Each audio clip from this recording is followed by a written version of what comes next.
Hello વિદ્યાર્થી મિત્રો, સ્વાગત છે તમારું મારી ચેનલ મેથેમેટિક્સ બાય જુગલમાં. તો આજના લેક્ચરમાં આપણે ધોરણ 10 ચેપ્ટર 10 વર્તુળનો પ્રશ્ન નંબર 8 જોવાનો છે, જે સેક્શન સીમાં 3 માર્ક્સમાં સ્ટાન્ડર્ડ મેથ્સ અને બેઝિક મેથ્સ બંનેને વારે પૂછાતો હોય છે. બંને માટે આઈએમપી પ્રશ્ન છે. પ્રશ્નમાં એવું કહેવામાં આવ્યું છે કે ચતુષ્કોણ ABCD એક વર્તુળને પરિગત છે. પરિગત હોવાનો મતલબ તમે બાજુમાં આકૃતિ જોઈ શકો છો કે એવો ચતુષ્કોણ કે જેની અંદર એક વર્તુળ છે. તો સાબિત કરો કે AB પ્લસ CD બરાબર AD પ્લસ BC, એટલે કે AB એટલે આ બાજુ, AB પ્લસ CD એટલે સામેની બાજુ બરાબર AD એટલે આ સાઈડની બાજુ પ્લસ BC એટલે આ બાજુ, એટલે કે સામસામેની બાજુનો સરવાળો સરખો છે એવું આપણે સાબિત કરવાનું છે. તો સૌથી પહેલાં આપણે એક પોઈન્ટને યાદ કરવાનો છે. તમે પ્રમેય 10.2 ભણી ગયા કે ભાઈ પ્રમેય 10.2 પરથી આપણે એવું કહી શકાય કે વર્તુળની બહારના ભાગમાં આવેલા બિંદુમાંથી દોરેલા સ્પર્શકોની લંબાઈ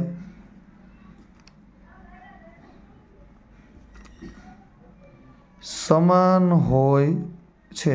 આ વિધાનને યાદ કરવાનું હતું, કારણ કે આના પરથી જ આપણે સાબિત કરવાનું છે. કઈ રીતે? હવે આપણે આગળ જોઈએ તો પ્રમેય 10.2નું વિધાન આપણે એવું લખ્યું કે વર્તુળની બહારના બિંદુમાંથી, તમે જો કે આ એ છે એ વર્તુળની બહારના બિંદુ છે, તો એમાંથી દોરેલા સ્પર્શકો, તો હું એવું કહી શકું, તમે આકૃતિ પરથી જોઈ શકો કે એમાંથી એક સ્પર્શક આ AP છે અને બીજો સ્પર્શક આ AS છે. એવી જ રીતે તમે બીજું જોઈ શકો બહારનું બિંદુ B, તો એમાંથી પણ બે સ્પર્શકો જોવા મળશે, આ BP અને આ BQ. એવી જ રીતે બિંદુ C જુઓ તમે, તો એમાંથી એક સ્પર્શક CR અને એક સ્પર્શક CQ, અને બિંદુ D તો એમાંથી પણ એક સ્પર્શક DR અને એક સ્પર્શક DS. તો આ જે સ્પર્શકો છે બંને સાઈડ દોરેલા, એ સ્પર્શકોની લંબાઈ સમાન હોય છે. તો હવે આપણે એવું કહી શકીએ કે જો હું પહેલાં પોઈન્ટ A પકડું તો એમાંથી દોરેલો સ્પર્શક એટલે AP અને AS એ સમાન હોય છે, એટલે AP બરાબર AS. આપણે આને સમીકરણ 1 નામ આપી દઈએ. એવી જ રીતે બિંદુ B માંથી સ્પર્શકો જોઈએ તો BP અને BQ એ પણ સમાન હોય છે, એટલે BP બરાબર BQ. આને આપણે સમીકરણ 2 નામ આપીએ. એવી જ રીતે ત્રીજો પોઈન્ટ C, તો તમે એમાં જોઈ શકો છો તો CQ અને CR એ પણ બંને સ્પર્શકો સમાન થશે, એટલે કે CR બરાબર CQ. આપણે એને સમીકરણ 3 નામ આપીએ.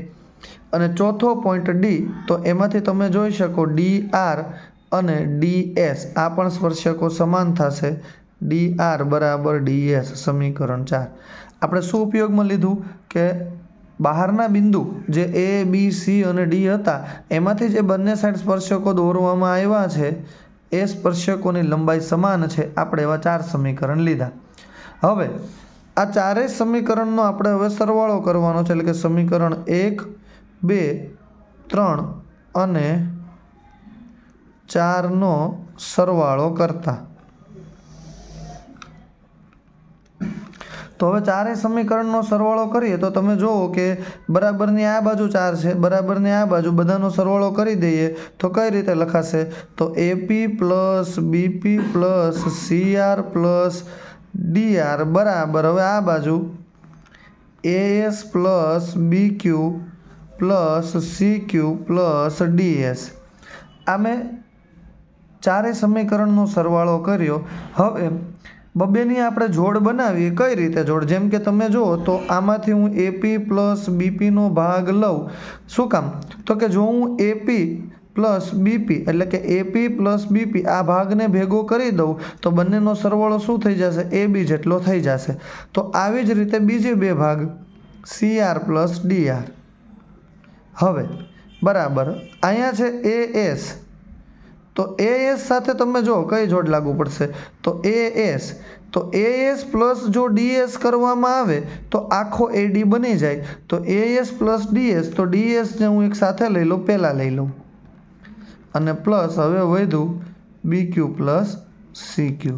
હવે તમે જુઓ તો AP પ્લસ BP એટલે કે AP પ્લસ BP, તો એ આપણને આખું AB બની જશે, પ્લસ CR પ્લસ DR, તો CR પ્લસ DR, તો તમે આ બંનેને ભેગા કરશો એટલે આખું CD બની જશે, બરાબર AS પ્લસ DS, તો આ AS પ્લસ DS જે આપણને આખું AD આપશે, અને પ્લસ BQ પ્લસ CQ એટલે BQ પ્લસ CQ જે આપણને આખી બાજુ BC આપશે. તો તમે જોઈ શકો છો આપણે એ જ સાબિત કરવાનું હતું કે AB પ્લસ CD બરાબર AD પ્લસ BC, જે સાબિત થાય છે. તો દાખલો ખૂબ જ નાનો અને મોસ્ટ IMP દાખલો છે, બધાને સમજાઈ ગયું હશે. તો હવે આ દાખલો આવડી જ જવો જોઈએ. જો કોઈ ડાઉટ હોય તો કોમેન્ટમાં જણાવજો. ચેનલને સબસ્ક્રાઈબ કરજો. Thank you.